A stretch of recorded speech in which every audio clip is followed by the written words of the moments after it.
What's up mga kalabstock? Yung case natin ngayon ay day 3 of iron supplementation.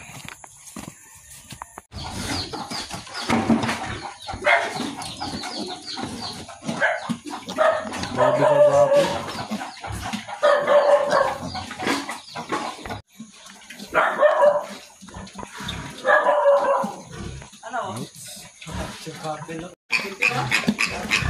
Nagtangkal lang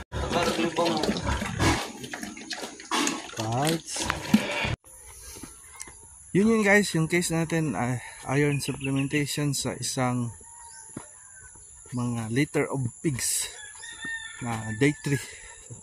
It's important to give iron supplementation to avoid what we call the iron deficiency anemia.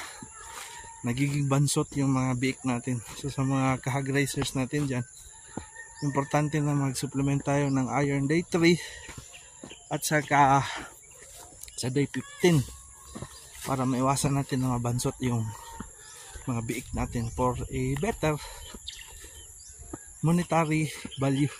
Kasi mahal yung mga good condition na biik kaysa kumpara sa mga runt or mga ihid o yung mga bansot.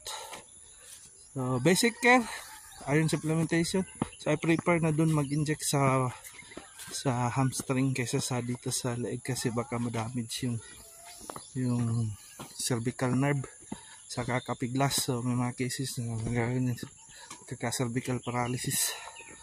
So yun, give day 3 iron for a better income. Salamat mga kalabstock for always sharing. Thank you. So always, Lord God, like, share and subscribe.